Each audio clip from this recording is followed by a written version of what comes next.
But what people start to learn pretty quickly, especially as you age, is that pretty privilege only gets you so far. Don't be fooled that pretty will always get you where you need to get to. At some point, that pretty is no longer enough of a currency to get you further in life. Hey there, gorgeous, and welcome back to my channel. So as you can see by the title of this video, we're going to talk about appearance and how appearance, honestly, isn't everything. In a grand scheme of things, appearance is, yes, necessary to a degree, but really and truly, when we get to the meat of life and what it means to live this life and what it means to flourish and to feel fulfilled in this life, appearance is only a small percentage of it. So let's start right at the beginning. I think it would be very difficult to talk about this topic without mentioning the societal pressures to look a certain way and to appear a certain way. So mass media, whether that's social media, whether that's television or whatever it might be, they have their own ideals of what a beautiful person is, what a handsome person is. But because my audience, majority of you are women, I'm just going to address this to the ladies, right? So there's a certain image, and in terms of like even physique, the weight, the skin tone, or whatever it might be, that is portrayed out there, and it's hard for a lot of us to kind of go against the grain and to accept that there's other standards of beauty outside of what's within that box. Now, I would like to think that in most recent years there has been a push of people accepting what is deemed as not the standard beauty, and people actually being like, I'm actually okay with myself, I am fine with myself, I do not fit into that category of being a standard beauty, but I'm okay with myself, right? But there's still a huge percentage of us that, despite saying that verbally, internally we still feel the need to try and be that beauty standard that we see in the magazines, or we don't even read magazines that much, but on social media, in the television, or whatever it might be. So what I really want us to talk about here is, how can you cultivate a sense of being wholesome and also being the full package outside of just what we see with the naked eye? So the first thing we really need to think about when we're talking about going beyond the appearance and tapping into our inner beauty and our self-worth, the first thing we need to think about is acceptance. And the word acceptance can seem fairly straightforward and easy, but when you put it in the context of thinking about who you are, all of the things that you considered your flaws, all of the things that you considered undesirable, all of the things that you've been told are undesirable, accepting all of that can feel quite unnatural, because you've spent such a long time not accepting yourself and assuming that other people are far much better than you, or look far much better than you, or will have more luck in life than you because of how they appear. So you will have to really fight yourself if you've had years of conditioning yourself to think that you are lesser than because of how you appear. But when you start to realize that all of these things are just parameters that have been set by other people, but that you can also set parameters for yourself for self-love and radical self-acceptance, then you start to realize that the power that you've been giving others, you can start to claw back little by little. When you start realizing that the appearance that people see is maybe only 5% of what you truly are, you will then start to see that there are other things that you can be doing outside of just trying to meet the physical standards that the world wants you to meet. When you realize that the physical aspect of things, like I said, is probably only like 5% of who you truly are, you then take away the pressure of looking a certain way, sounding a certain way, walking a certain way, dressing a certain way. You then start to lean into what makes you feel happy, what makes you feel joy, right? And this is where you really start to accept who you are and your uniqueness, even those things that you previously thought were not that beautiful. For example, there's some people that have birthmarks, right? And for a really long time, they were told that that birthmark made them stand out for all the wrong reasons. So they've spent a lifetime concealing it and hiding it and, making sure that the world doesn't see them as something different. But then maybe when you stop hiding it, whether it's on your arm, whether it's on your legs, or whatever it might be, and just embrace it, you may even find that there are multiple other people in the world that have something almost identical, and that will actually say, oh my goodness, you have an identical or similar birthmark to me. I feel empowered seeing you owning it. And then you could even be the person who's almost like the trendsetter that allows other people to see that what I have may not be deemed as standard beauty, but because I've loved myself, I've accepted myself. It's also giving other people hope and courage that they can also be accepted as who they are. And I think we see this in the case of somebody like Winnie Harlow and a few other models that I'll try and put up on the screen right now that have accepted who they are. And honestly, don't see the lack of being standard beauty as a limitation to them living life. So self-acceptance of how you are and where you are actually leads to self-love, which is something that is so beautiful and so phenomenal that when we're now thinking about all the different things that add up to what makes you you, when you have the appearance, the self-acceptance and the self-love, already you will be feeling like somebody that's in control of their life and not being controlled in their life. So at this point, I think it's safe to actually talk about what it means to develop your character, your inner beauty, right? That thing that makes you charismatic, that thing that makes you somebody that people want to talk to, that thing within yourself that even makes you happy to be in your own presence, right? That you can be by yourself and do things by yourself and still feel wholesome, that you don't feel that you need validation from everyone every single day. Learning how to cultivate that inner beauty is something that will take you further than external beauty ever will, because when the external beauty eventually fades, and it will if you're privileged enough to live long enough to see your beauty fade, then your inner beauty will anchor you, and that will be shining through regardless of where age takes you or where your appearance start to fade. So when we're talking about cultivating inner beauty, it's about building your character. Think about it. At some point, we've all met somebody that we deem absolutely beautiful. And I know I've met quite a few, like stunning, stunning individuals. But the minute you see how they treat people, the minute you see how they lack compassion and sometimes charisma, and the characteristics are very distasteful, instantly, regardless of how beautiful they are, you start to look at them a little bit side-eye and you're like, but I really admired you and I like the way you carried yourself. But now I've seen you on the other side, and then you've realized, oh my goodness, you're not the person I thought you were. How fascinating is it that somebody's poor character and mannerisms towards other people can actually make them less attractive? And you know, you sometimes hear this, oh my goodness, he's so handsome or she's so beautiful, how come she's still single? It may just be that it's not their time yet, but sometimes you meet some people, and I'm telling you, all jokes aside, you meet someone and you're like, I see why you're single.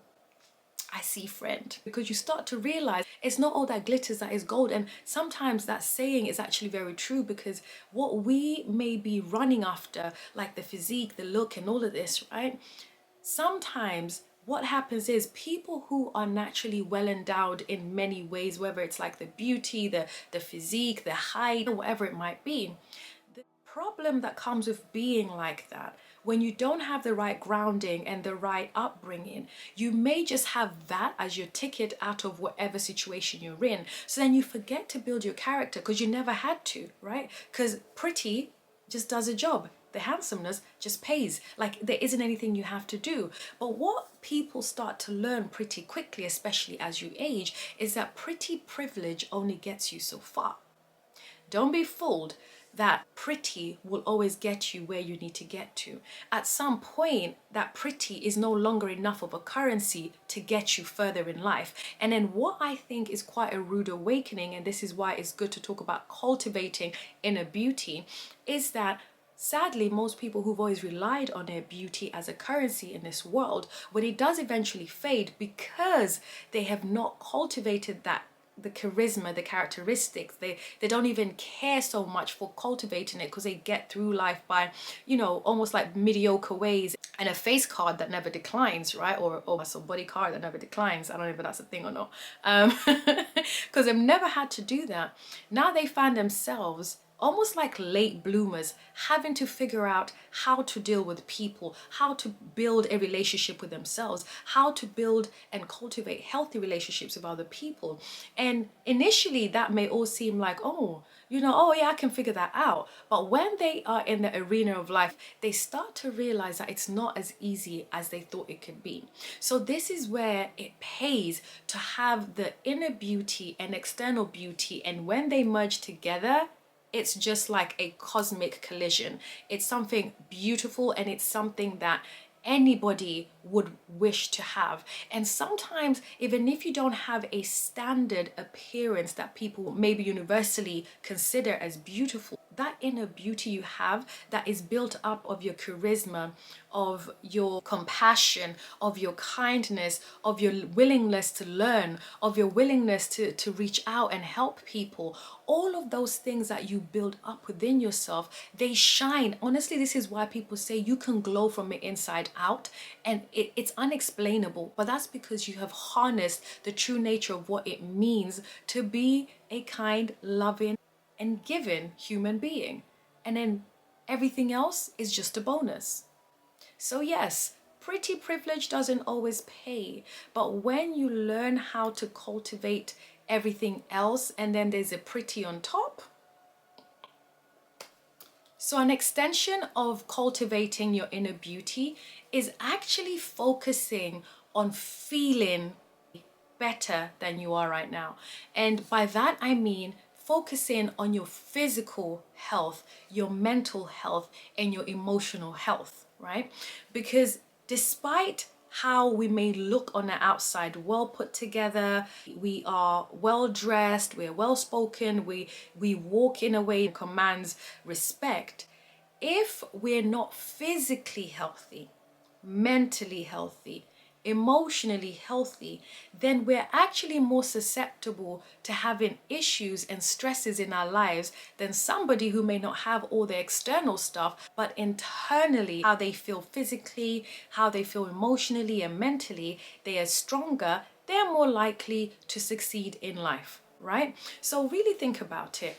When you are feeding your body the right things, right? So you're eating healthily, you are hydrating your body, or when you're having stressful days or stressful months, you're seeing a health professional for that. If, say, for example, you feel that your hormones are not balanced and they're causing you to perhaps have mood swings, or you're having restless nights and you're not feeling like yourself and you're seeing somebody for it, when you are looking after yourself and really caring for yourself. This is what I deem self-care. Self-care is really looking after yourself from the inside out. We can have a roster of skincare that we do and then forget to look after our mental and our emotional and our physical.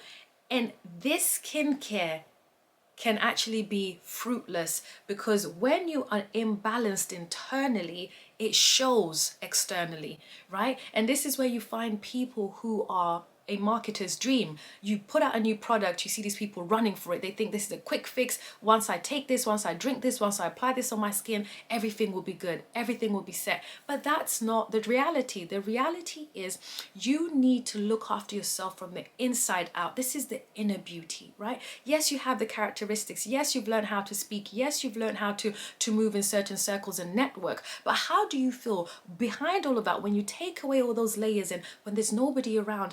Physically, how do you feel?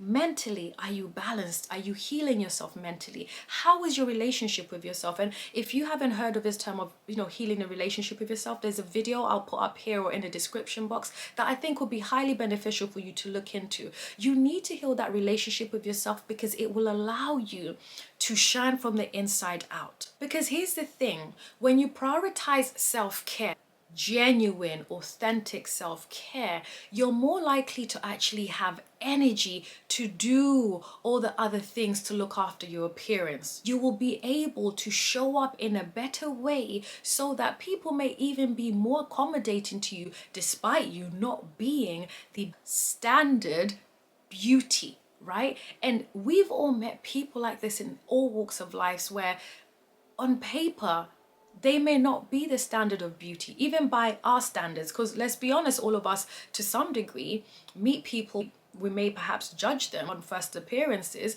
and then when we get to speak to them, when we get to interact with them, you even forget how they look, and you're like, there was just something about them. I don't know what it is, but there was something about them.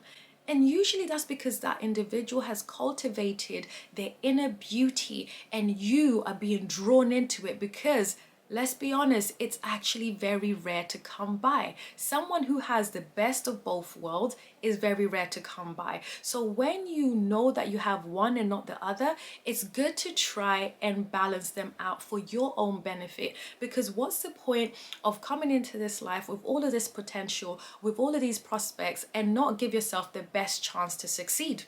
It's a waste. So you might as well start to take notes and make this life work for you. Standard beauty or not, okay? So another thing that I'm actually going to suggest here, in order for you to cultivate that inner beauty and also a sense of self-love, is that you try to foster healthy and meaningful relationships with people, and not just anyone. You want to make sure that you are interacting and also surrounding yourself with people who are supportive, who accept you for who you are, who champion you to be who you are, and people who do not censor you or tell you not to be anything but yourself. Of course, we do not necessarily want yes people around us. We still want people who can give us constructive criticism, but for the bulk part of your interactions and your relationships with these people, you want to be in a position where you feel like you are in a safe environment. Because part of the reason why a lot of us lean towards the superficial, the external validation, the external polishing of your appearance and not building your inner appearance is because sometimes, sadly, we are in the wrong circles. You are in circles of friends that are superficial, that could really care less about you and your growth and your progress and also how you're flourishing as an individual, but instead they care so much about keeping up with the Joneses and how they appear. Then that seeps into your inner being and that becomes your value system. So you do really need to sit down with yourself and ask yourself, how do I want to see myself in a few years' time? Do I still want to be in that same rat race, trying to keep up with the Joneses, trying to keep up with the beauty standards that, to be quite honest, is almost impossible, because some of us are just nowhere near the beauty standard and you're just causing yourself heartache and unnecessary stress? Or would I rather be in the pool of people who have accepted themselves for who they are and how they are and just show up authentically and therefore attract the right tribe, attract the right people that also accepts them? So which one would you rather be in? Because the superficial ones, yes, it may seem fun and exciting for now trying to chase after the carrot, but then what happens when you realize that the carrot you're chasing is never going to come to you? When in fact you can look inwards, build your character, build your self-love, build that muscle that reminds you that regardless of the beauty standards that are set year after year after year, that you are your own beauty standard and the best that you can do is improve upon where you are, so that regardless of what is happening around you, you are anchored within yourself, your love, your authenticity, and who you truly are. And honestly, when you start to function from that point of anchoring yourself based on who you are, everything else almost feels like it falls in place for you. You no longer think, oh, I didn't get that because of the way I look. Oh, maybe that person didn't talk to me because of the way I look. Instead, you start to realize that maybe I'm just not that person's cup of tea. And that's perfectly fine, because somewhere down the line, I am going to be someone's ideal cup of tea and it's going to click naturally. I think it's okay for us to actually accept that we will not be liked by everyone. And even if we're the most beautiful we have ever been, somebody else can still look at us and think, oh, you're still a 4 or you're still a 3. And it's okay. The same way we don't necessarily find everyone beautiful, we don't necessarily find everyone attractive, but we can respect that there's somebody out there that will find them beautiful or attractive. So I think once you've come to an acceptance of who you are, where you are, and just try to improve upon the things that you can inwards first and outwards, of course, because yes, we are in a very superficial world and looks do matter, but if you focus more on the inner part, and then the external piece will be almost like a cherry on top as opposed to the main focus. And when you do that, your people, the right people, will align with you, and those beautiful connections, meaningful connections, will mean far much more than what they would mean if you were not content and confident within who you are. What I'm trying to say is live authentically, be yourself, embrace your beauty, whatever that may look like for you. Embrace those things that make you who you are, and others will fall in line and accept you. The appearance is part of it, but it's not everything. When you build your character, I promise you, even you will be so proud of yourself that you will actually sometimes forget the appearance piece, because you show up as your truest self, and it's like, I woke up like this, take me as I am. But I hope that you have enjoyed that video, and if you would like more videos like this, I will leave some more over here. Don't forget to leave a comment below and let me know, what are you doing to cultivate that inner beauty that will lead to that self-love and self-acceptance. As always, wishing you all the best, and I can't wait to see you in my next video. Bye bye.